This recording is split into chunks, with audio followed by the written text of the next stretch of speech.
No final de semana, a gente exagera na comida, é ou não é? Quem nunca enfiou o pé na jaca no domingo? Provavelmente alguém está fazendo isso agora, assistindo a gente e comendo. Olha, mas tem consequência, viu? Principalmente para quem tem a doença do refluxo, que é bem comum, mas difícil de identificar. O Dr. Drauzio Varela vai dizer agora quais são os sintomas que devem chamar a sua atenção.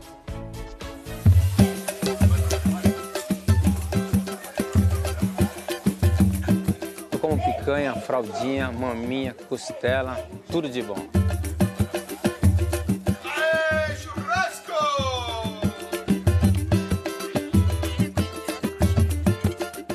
Depois aquele peso, né? Aquela queimação, né? É a hora que vem o refluxo. O refluxo acontece quando o conteúdo do estômago volta para o esôfago, ou porque essa válvula entre o esôfago e o estômago não funciona bem, ou porque existe uma hérnia de hiato que se forma quando uma fraqueza do músculo diafragma permite que o estômago vá mais para cima. Como o conteúdo do estômago é ácido, ele pode ferir as paredes do esôfago, provocando a queimação. Às vezes, o que a gente come não cai bem mesmo. Mas dependendo da frequência e da gravidade dos sintomas, pode ser um caso de doença do refluxo, um mal que atinge 20% da população adulta brasileira. Em torno de 30 milhões sofrem de refluxo no Brasil. Problema de saúde pública esse.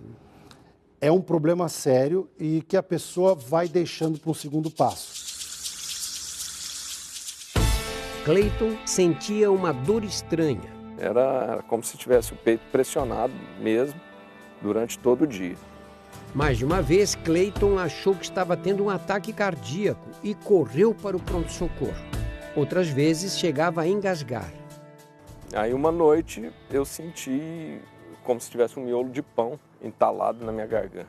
Eu achava que eu tinha duas coisas, problema cardíaco e um problema estomacal por causa do engasgo, né? E na verdade era uma coisa só e eu não sabia, eu não acreditava que poderia ser uma coisa só. Tem sintomas que confundem a gente. Dor aguda no meio do peito pode ser sinal de ataque cardíaco. Tosse intermitente costuma aparecer em doenças pulmonares. Queimação, azia, faz a gente pensar em gastrite. Dores de garganta costumam aparecer em infecções virais. Mas não se engane, tudo isso pode ser sintoma de uma doença só, refluxo. Com sintomas assim, tão variados, algumas pessoas sofrem durante anos até chegar ao diagnóstico definitivo. E às vezes são necessários vários exames para matar essa charada. Parece que te deram um soco aqui. Era uma azia, para mim não sabia que era refluxo, né? Durante 2 anos, Laís sentiu uma azia forte durante o dia. Ela recebeu o diagnóstico de refluxo e passou a tomar remédio para aliviar a acidez do estômago. E você acha que agora, assim, tomando a medicação, você está bem?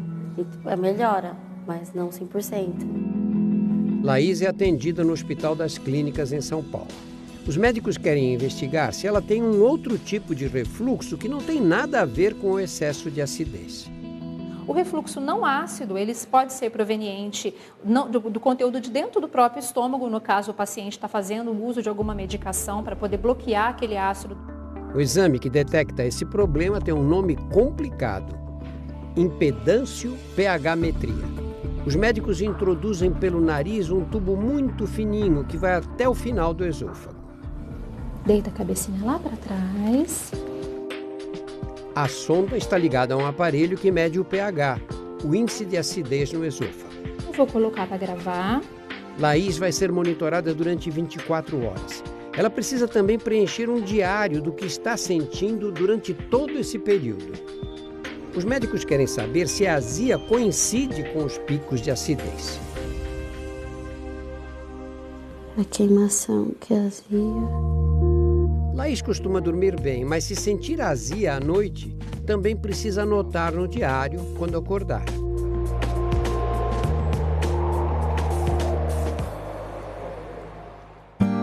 Na casa da Cláudia, à noite é hora de preocupação. A Valentina, de 6 meses, tem refluxo. Houve época em que ela engasgava até 20 vezes por dia.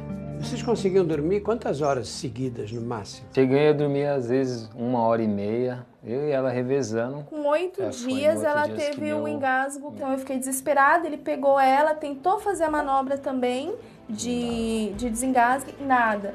Ele pegou a chave do carro, a gente saiu correndo, ele dirigindo e eu batendo nas costinhas dela e nada, e ela não emitia som nenhum.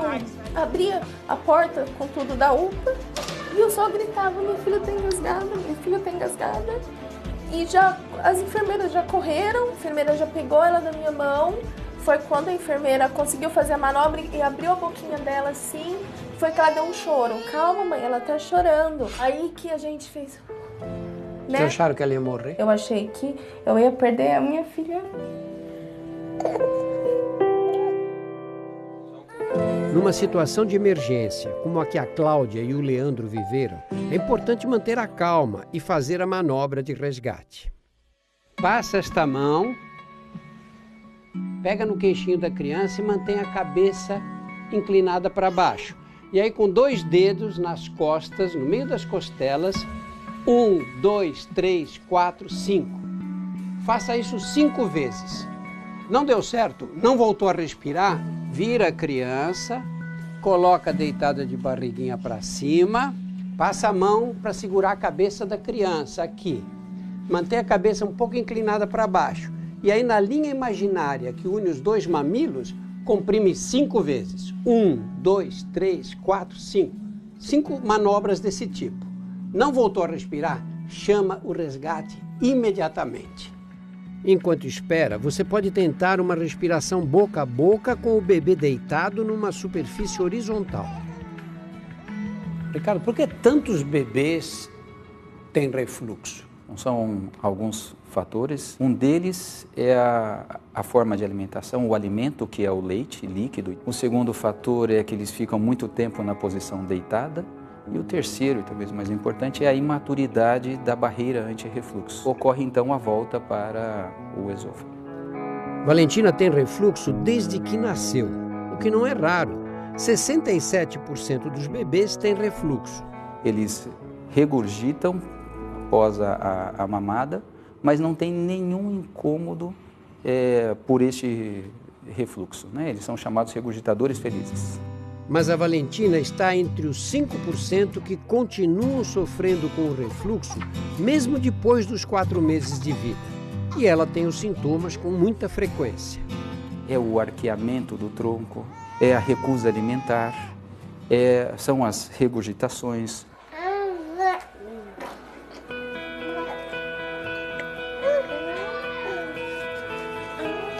Vai ter que trocar a roupa. Vai ter que trocar essa roupa. Acabou de trocar a roupa. Acabou de trocar a roupa, mamãe. Por orientação médica, a Valentina passou a dormir numa caminha inclinada e toma remédio. Agora ela já está bem melhor. E aí vocês relaxam, não? Não dá para relaxar ainda. Qualquer tossidinha dela, eu já tô olhando tudo. Se ela dormir, eu já vou, olho se não tem algum babadinho nela. É uma vigilância constante. Eu tenho contato visual com ela o tempo inteiro. Oi, linda!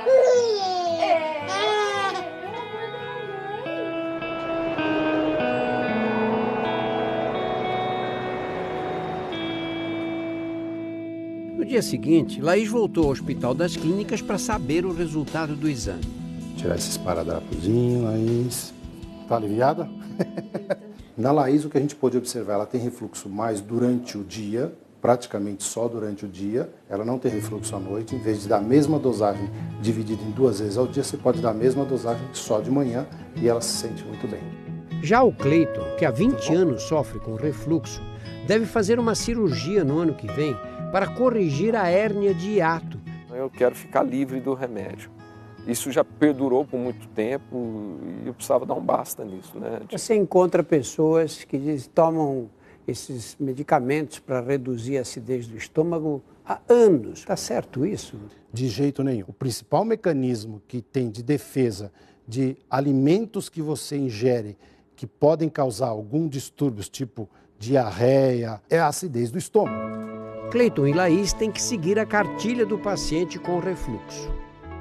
Primeira coisa, não comer demais. Você recomenda em torno de 2 horas comer a última refeição antes de deitar. Fumar, com certeza, piora tudo.